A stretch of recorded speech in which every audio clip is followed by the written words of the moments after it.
choose you. I like this one because it sounds like it might be a Pokemon. Okay, Smitty, you want exploding pigeons? I'll give you exploding pigeons. Hello everyone, and welcome to Making Custom Pokemon Hand-Drawn, Part 6. We'll be opening with making a Pokemon that I felt inspired to make by a YouTuber who I look up to.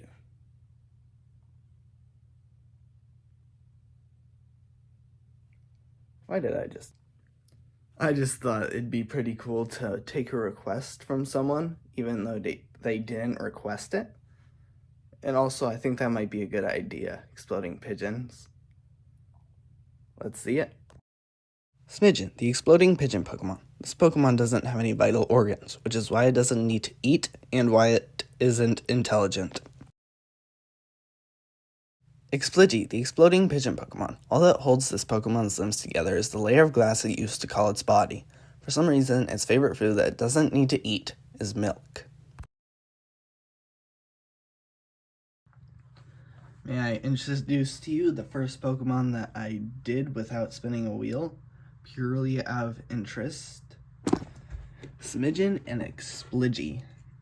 I don't know what came over me. I was just feeling very creative at the time when I watched that video. So I was like, you know what? That's a good idea. And we got fire and fire normal. For those who don't understand what's going on, it's basically pigeon parts on a glass ball body with an explosion inside. But this one's intact, this one's not. And it has more feathers and it's bigger. And also in burst size. Overall, this line is like a glass cannon, except for it's a glass bomb. It's not very fast, but it's got... Should I increase this? Yeah, I feel like I should, because 110 attack, I feel like isn't enough for it to be considered a bomb. 150 attack, 140 special attack. That's the same as Scrugma.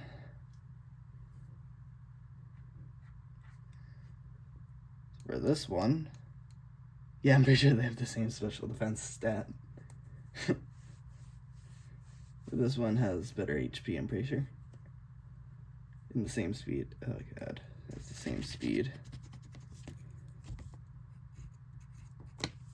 There we go.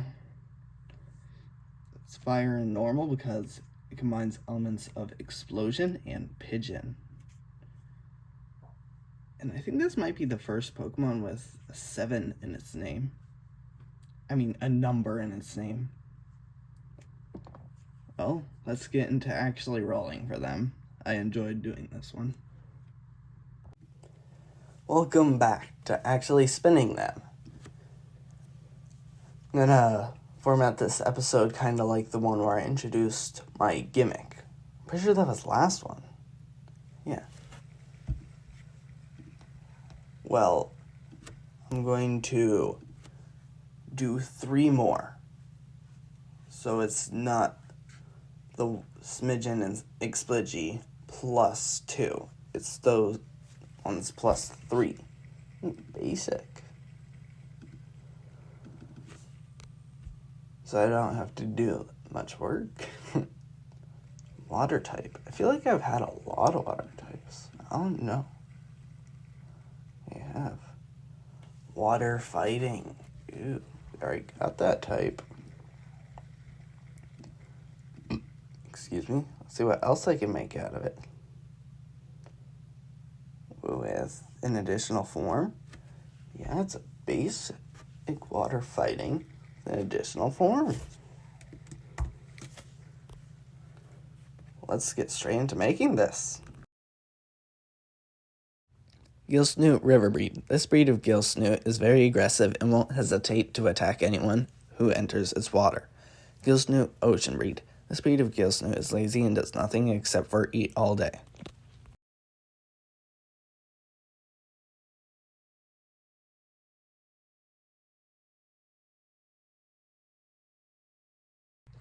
So, unlike the other alternate forms, like additional form, it's not a battle change or a change you can make.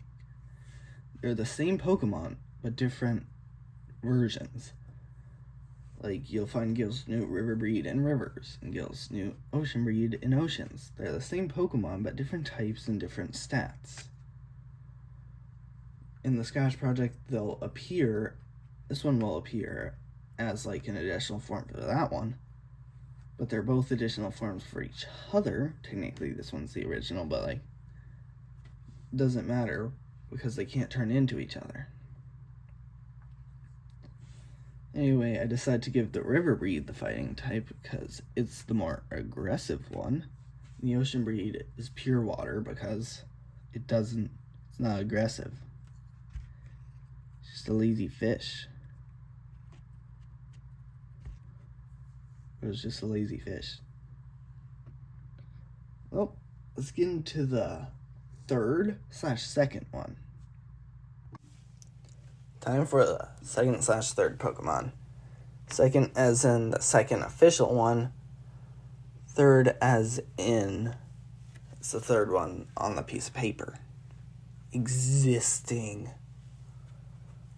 Ooh. Oh yes. All of these Pokemon I love so much. Let's see which one of them gets to be added officially. You know what? I'm glad that that's the one. That's a great one. I love this one. Zawtapir. Zaw because I can, and Tapir because I'm pretty sure it's called that. I mean, that's another word for wax or candle. Anyway, let's get into drawing this. I'm going to remove it from the wheel, look at the paper, and then draw it. Seergu, the candle Pokemon. Seergu like to steal evolution items from stores to give to wild Pokemon. Zawtapir, the ghost candle Pokemon. Zawtapir now steal more than just evolution items. They steal berries, potions, and revives. Glimhite, the magic candle Pokemon. Glimhite travel with Pokemon to get evolution items without having to steal. Here we have Zawtapir. This one I was especially excited about because it's the first shadow type. And Glimhite is the only only magic type other than the starter. Magic type starter.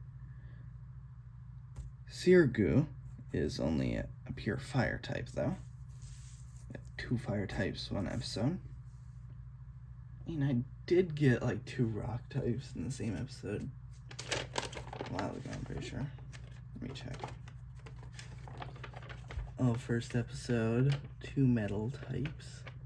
Only 1 Pokemon in that episode wasn't metal type, and that was legendary Pokemon Flipanch.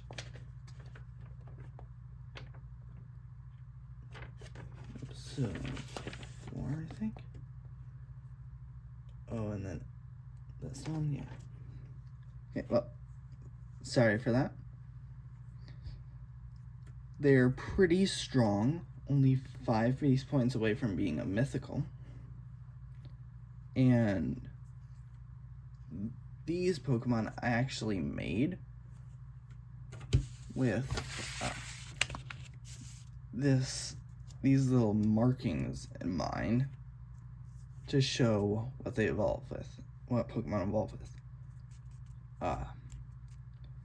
Hexel into Screwguma is Odyssein.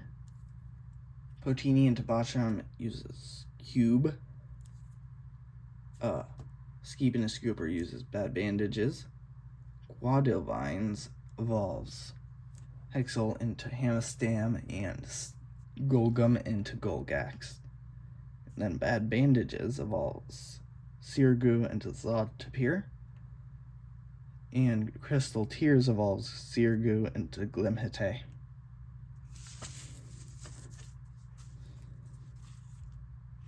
Got one.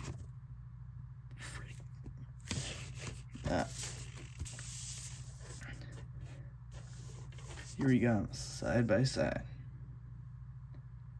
Zootopia looks a bit more chunky. Glimhite is the same. Yeah, I feel like I chunked him up a bit. So here goes this big here. Yeah, we're like 1.75 times.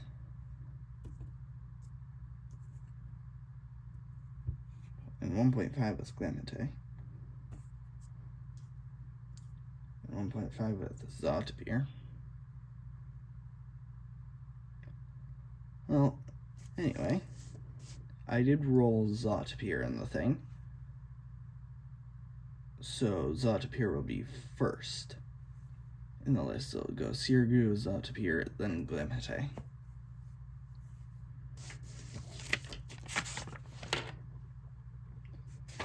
It's always nice getting an existing Pokemon. I get to go back and relive memories of me just thinking of these concepts, like a candle that evolves into a ghost or a mage.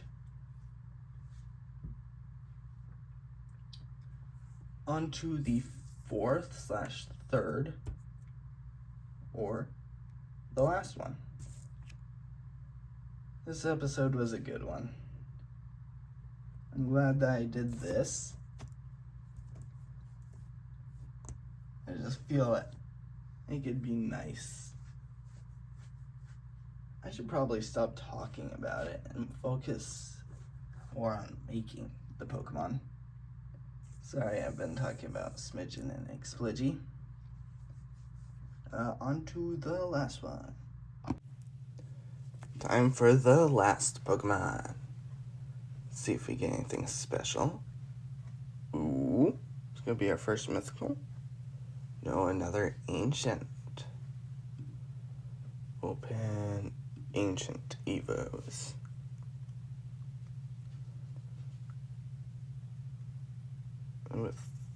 Is it gonna be a 3-stage? Nah, 2-stage. I'm still excited for that. And typing.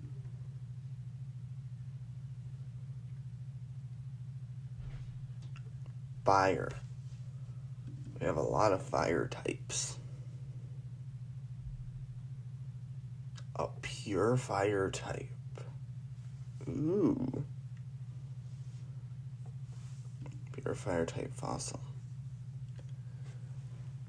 Then should I give him an X? Yeah. Look. Pure fire type fossil with a signature ability.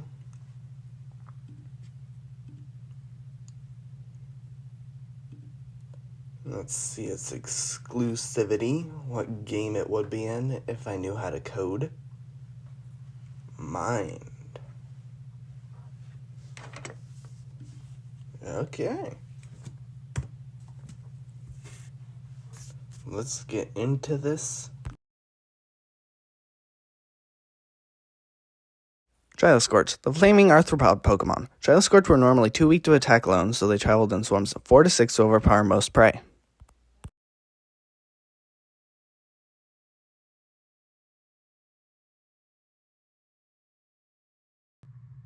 Here we have Triloscorch, the Mind exclusive fossil. It's the Rib fossil, and it's a pure fire type. It's a physical attacker and defender, not very special, and it doesn't have much HP. It also has 90 speed, which is faster than most Pokemon on this page. It ties with Zootopia and is slower than Gilsnute Riverbreed. But everything else outspeeds. It's the flaming arthropod Pokemon, because I had to search up what trilobites were. It's got flames on the edge of its upper jaw, its lower jaw right there, and then 6 little legs, and its rib showing on its back, or like its spine.